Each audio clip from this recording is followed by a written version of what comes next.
just left the shop and my brakes check out and everything's a go on the camper maintenance wise.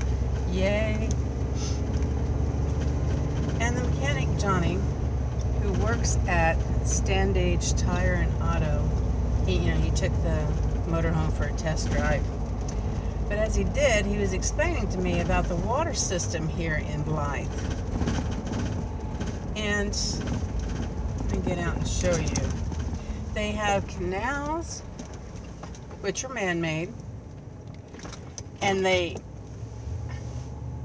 empty the canals once a year so that they can do repairs on them. And that's what they have done at this point in time. Let me see if I can take you with me.